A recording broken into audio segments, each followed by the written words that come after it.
اعوذ باللہ من الشیطان الرجیم بسم اللہ الرحمن الرحیم السلام علیکم۔ الحمدللہ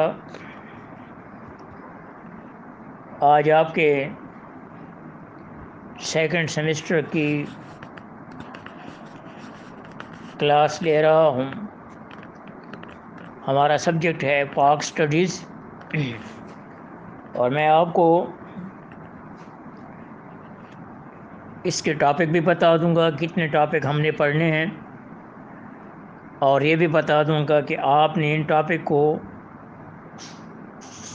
سننے کے بعد اگر آپ خود پڑھنا چاہیں تو آپ کو کہاں سے ملیں گے۔ یہ عام سی کتابوں میں یہ ٹاپک پڑھے ہیں۔ مطالعہ پاکستان برائے ڈگری کلاسز میں آپ نیٹ پر جائیں گے، وہاں کلک کریں گے تو یہ جو ٹاپک میں آپ کو بتاؤں گا ترتیب کے ساتھ، پھر آپ کو وہاں سے ملیں گے۔ یا ایک کتاب میں آپ کو بتاؤں گا، اور وہ کتاب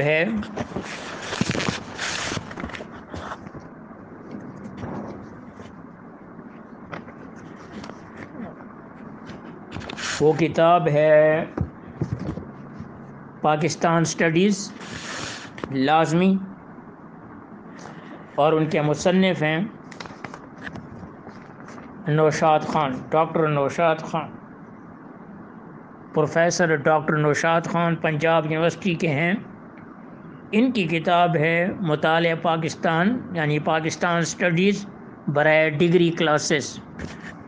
تو اس کتاب میں سے آپ کو تمام ٹاپکس مل جائیں گے انشاءاللہ۔ آج ہم آغاز کر رہے ہیں نظریہ پاکستان۔ لفظ ہے آئیڈیالوجی آف پاکستان، اور آئیڈیالوجی کو انگریزی زبان کا لفظ ہے، اور عام طور پر اس کا ترجمہ اردو میں یوں کیا جاتا ہے نظریہ یا نصب العین۔ آپ کوئی بھی کام کرنا چاہتے ہیں تو اس کے لیے آپ ایک نظریہ سوچتے ہیں، یا ایک کام کرنے کا مقصد آپ کے ذہن میں آتا ہے، تو اسی کو کہتے ہیں آئیڈیالوجی آف۔ تو مگر مختلف سیاسی مفکرین اور سیاسی رہنماؤں نے اس لفظ کی تعریف اور تشریح مختلف الفاظ اور انداز سے کرتے ہیں، اور جو مختلف معنوں اور مفاہیم کے ساتھ ساتھ ہماری سیاسی لغت اور لٹریچر میں مستعمل چلا آ رہا ہے یہ لفظ۔ اب نظریہ پاکستان کی وضاحت اور ارتقاء، یعنی ideology of Pakistan and its evolution, تو اس کی میں علامہ 1930 میں ڈاکٹر علامہ اقبال کے خطبہ الہ آباد،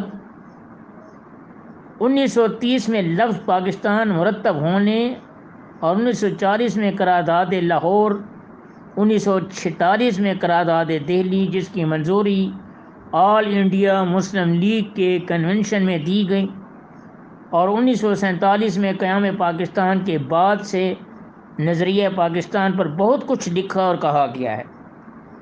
اب نظریہ پاکستان کی تعریف جو ہے وہ یوں ہے، یعنی علی گڑھ مکتبہ فکر کی تعلیمات، بالخصوص ٹو نیشن تھیوری، یعنی دو قومی نظریے کی بنیاد پر انڈین نیشنلزم کو رد کرنا، اور آل انڈیا مسلم لیگ کی تاریخ ساز قراردادیں جو 1940 اور 1946 میں بالترتیب لاہور اور دہلی میں منظور کی گئیں کے مطابق مسلمانان ہند کو ایک علیحدہ قوم منوانا، اور ہندوستان کے شمال مشرق اور شمال مغرب میں واقع مسلم اکثریت کے صوبوں اور خطوں میں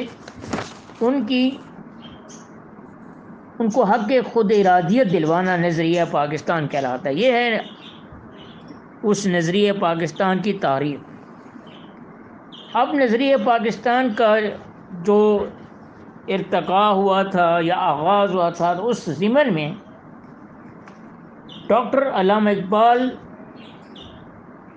اور ڈاکٹر علامہ اقبال کے بعد قائد اعظم محمد علی جناح نے اس نظریہ پاکستان کے ضمن میں جو ارشادات فرمائے تھے وہ میں آپ کو بتاتا ہوں، لیکن اس سے پہلے نظریہ پاکستان کی تھوڑی سی تعریف یوں بھی کی گئی ہے کہ علی گڑھ مکتب، میں بتا علی گڑھ مکتب وہ تو میں پڑھ چکا، سوری۔ تو اب اس کے بعد نظریہ پاکستان کے بارے میں اس کا جو بیک گراؤنڈ ہے، جو پس منظر ہے، وہ یوں ہے کہ ہماری تاریخ آزادی کے اوراق گواہ ہیں کہ ایک طرف نظریہ پاکستان ان حالات اور واقعات اور سیاسی مد و جزر کا نتیجہ ہے جو 1747 سے لے کر 1947 تک ہندوستان کے سیاسی افق پر نمودار ہوئے۔ ان میں جنگ آزادی 1857 کی جو جنگ آزادی تھی، ہندی اردو جھگڑا جو تھا 1867 میں، اور پارٹیشن آف بنگال 1905 اور تحریک خلافت 1919 اور نہرو رپورٹ 1928، یہ وہ وجوہات میں بتا رہا ہوں جن پر ہمارے اندر یہ چیز پیدا ہوئی کہ ہم نے اب ان لوگوں کے ساتھ نہیں رہنا، یعنی جو متحدہ ہندوستان ایک ملک تھا، کثیر الملک تھا، اس میں مختلف قومیں تھیں، تو اسی کے پس جب یہ جو فیکٹر آئے تھے، تو انہی فیکٹرز کی بنیاد پر مسلمانوں کے اندر ایک تڑپ پیدا ہوئی کہ اب ہم علیحدہ رہنا ہے، اب ہمارا ہندوؤں کے ساتھ رہن سہن نہیں ہو سکتا۔ تو یہ وہ فیکٹر کیا تھے؟ پہلا فیکٹر وہ جو تھا کہ 1857 کی جنگ آزادی لڑی گئی تھی، پھر دوسری بات اردو ہندی جھگڑا ہوا، پھر تقسیم بنگال کا سلسلہ آیا، پھر تحریک خلافت، اور پھر نہرو رپورٹ، اور 1930 میں گول میز conference, Shimla conference, cabinet plan اور ہندوستان کی عارضی حکومت۔ یہ وہ تمام عوامل تھے جن پر پاکستان بننے کا اب ایک موقع تھا، سنہری موقع ان کے ہاتھ، اور آخرکار انہی کی وجوہات کی بنا پر 1947 کو پاکستان مورد وجود میں آیا۔ اب میں آپ کو نظریہ پاکستان کے ضمن میں ڈاکٹر علامہ اقبال کے وہ ارشادات کہ علامہ اقبال نظریہ پاکستان کے ضمن میں کیا کہتا ہے۔ حکیم الامت ڈاکٹر علامہ اقبال ہمارے قومی شاعر مشرق، مفکر پاکستان اور مصور پاکستان جیسے القابوں سے بھی ہم انہیں نوازتے ہیں۔ انہوں نے اپنی شاعرانہ اور فلسفیانہ زندگی کے ساتھ ساتھ مسلمانان ہند کی جدوجہد آزادی کے دوران 30 کے دہائی میں میر کارواں قائد اعظم محمد علی جناح کے ہم رکاب رہے۔ شاہراہ آزادی پر آپ نے جو سنگ میل نصب کیے، ان کی بدولت جنوبی ایشیا کے مسلمانوں کو اپنی منزل تلاش کرنے میں بڑی مدد ملی۔ ہندوستان میں برطانوی سامراجیت کے دوران مسلمانان ہند کے نصب العین کا تعین اور اس خطے میں ایک مسلم ریاست کے قیام کے بارے میں آپ کے ارشادات اور فرمودات ہمارا قومی اثاثہ اور ہماری سیاسی تاریخ کے نہایت ہی اہم دستاویزات ہیں۔ علامہ اقبال فرماتا ہے کہ مسلمانوں اور دنیا کی دوسری قوموں میں اصولی فرق یہ ہے کہ قومیت کا اسلامی تصور دوسری قوموں کے تصور سے بالکل مختلف ہے۔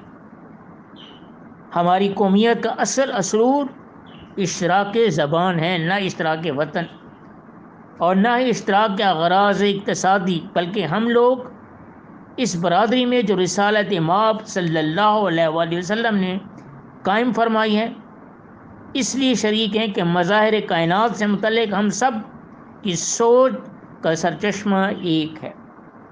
اور پھر یوں آگے وضاحت کرتے کہتے ہیں کہ اپنی ملت پر قیاس اقوام مغرب سے نہ کر، خاص ہے ترکیب میں قوم رسول حاشر۔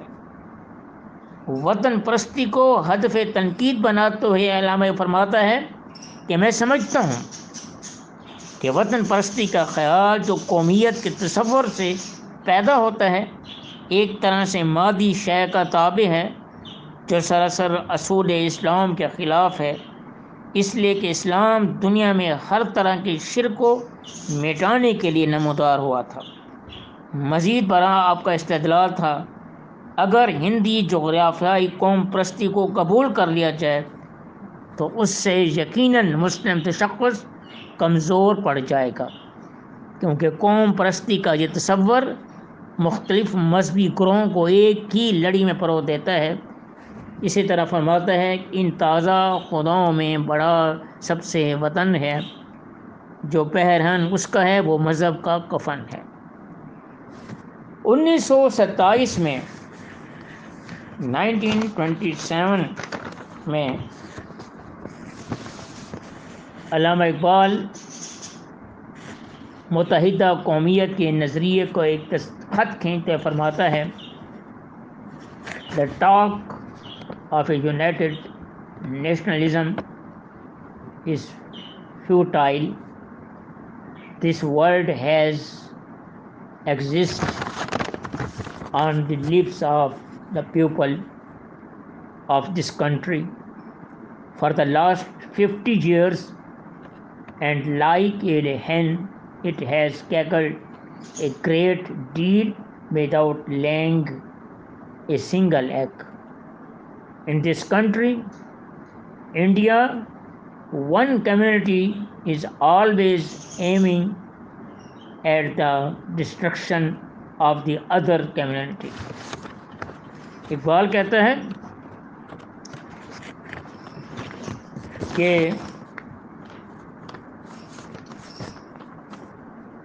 ایک منٹ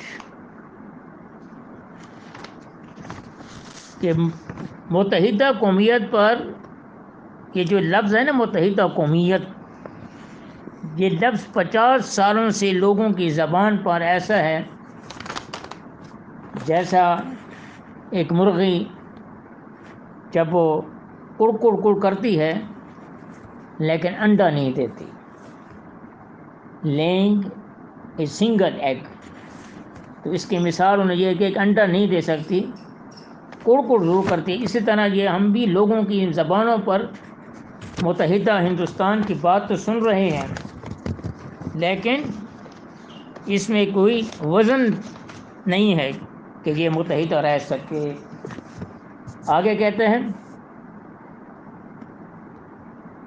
نیرو رپورٹ کے ذریعے ہندوؤں نے جس تنگ نظری کا ثبوت دیا اور گول میز کانفرنس سے کانگریس نے جو غیر ذمہ دارانہ رویہ اپنایا، ان کی بدولت علامہ ایک خاص نتیجے پر پہنچے۔ ان کے نظریات اب اظہار کے متقاضی ہوئے، چنانچہ 1930 میں آپ نے الہ آباد کے مقام پر آل انڈیا مسلم لیگ کے 21ویں سالانہ اجلاس میں اپنا مشہور زمانہ خطبہ الہ آباد فرمایا تھا۔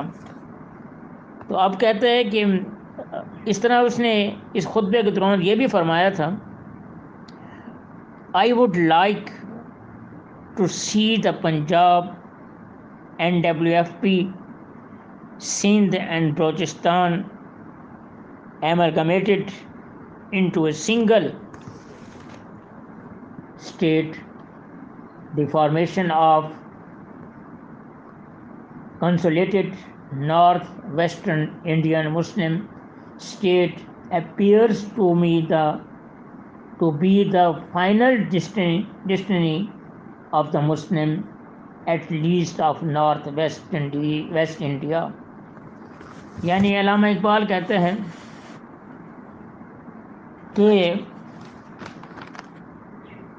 کہ میں یہ دیکھ رہا ہوں کہ پنجاب، سرحد، سندھ، بلوچستان یہ ایک یکجا ہو سکتے ہیں اور ان کی یکجائی سے ایک مستحکم ریاست مورز وجود میں آ سکتی ہے اور مسلمان اپنا آزادی والا تشخص برقرار رکھ سکتے ہیں۔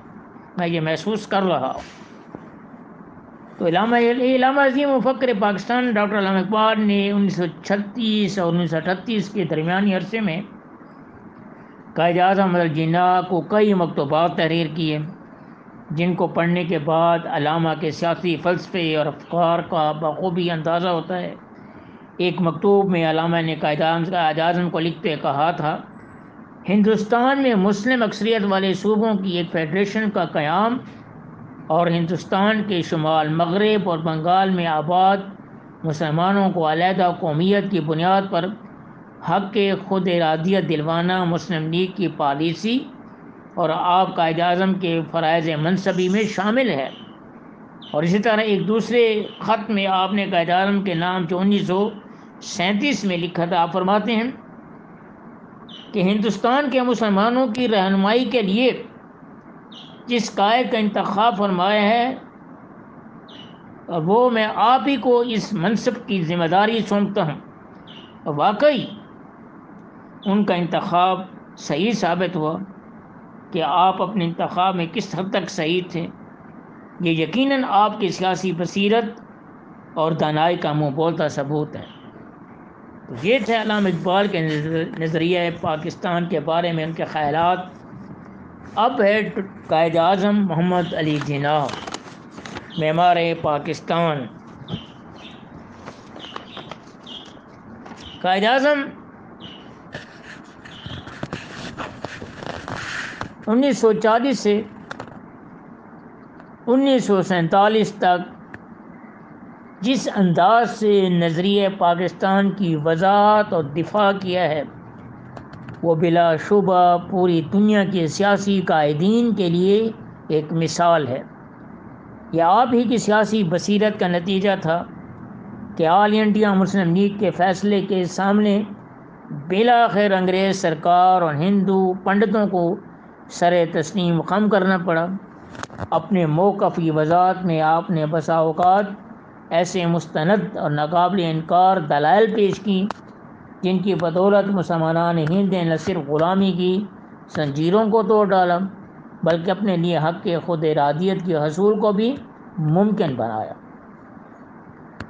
اب ہم قائد اعظم کے چند ارشادات میں آپ کو بتاتا ہوں جو کہ امپورٹنٹ ان کی جو ارشادات تھے۔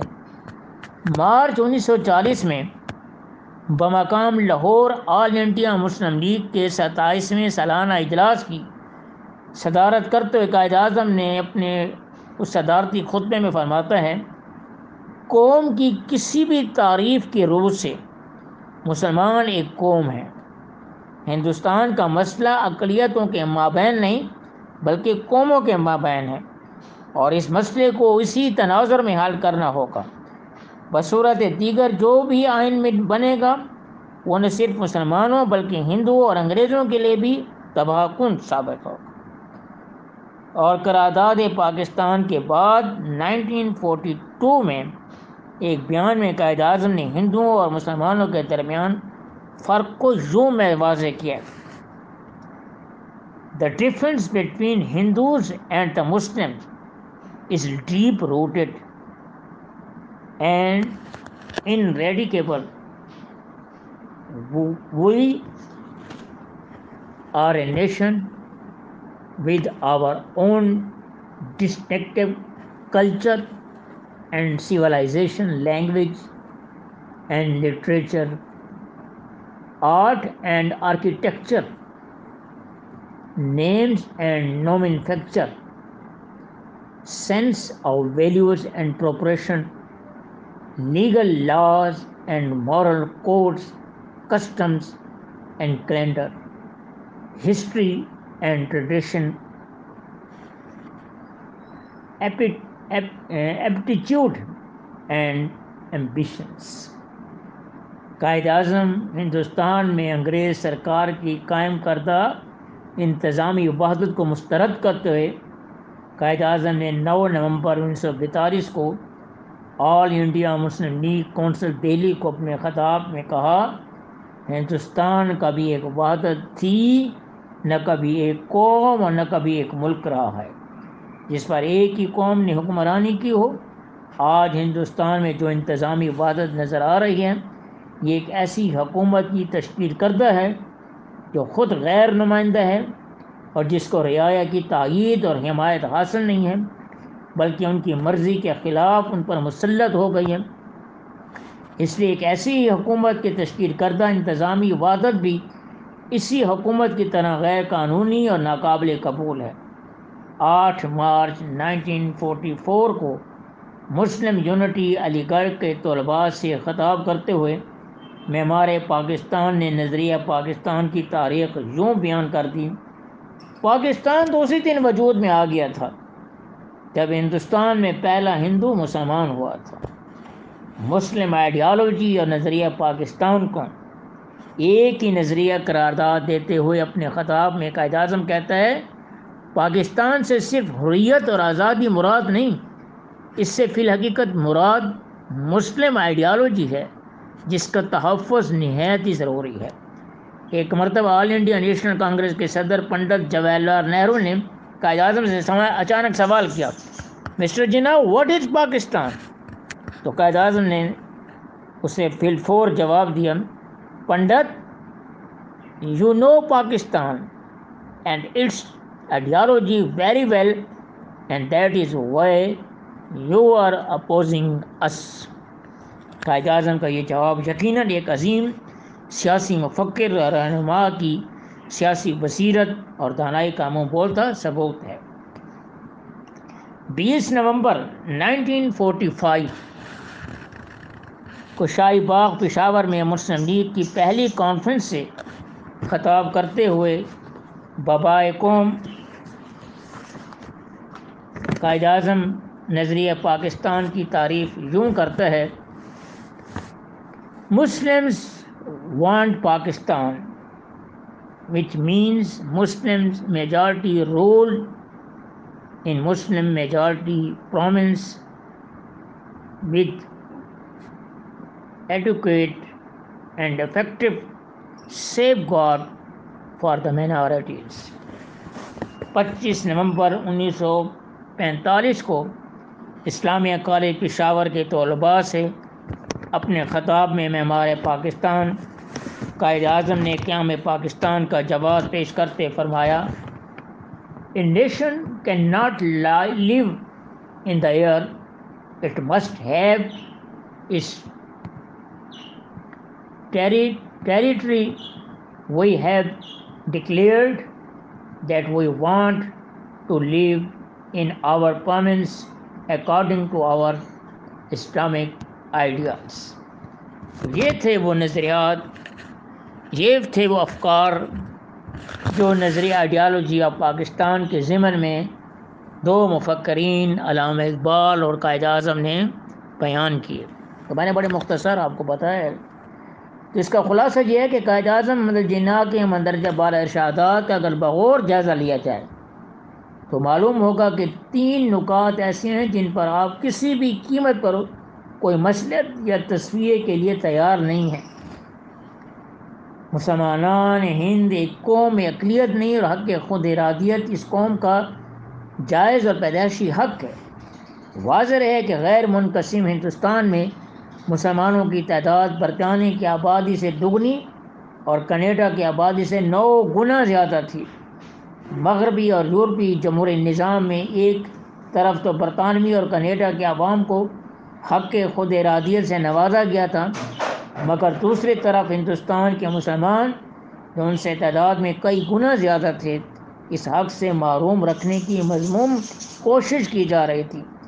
یہ سیاسی بددیانتی اور یہ دورہ پیار قائد اعظم محمد علی جیسے جناح جیسے باصول اور سیاسی رہنما کہاں برداشت کر سکتے تھے۔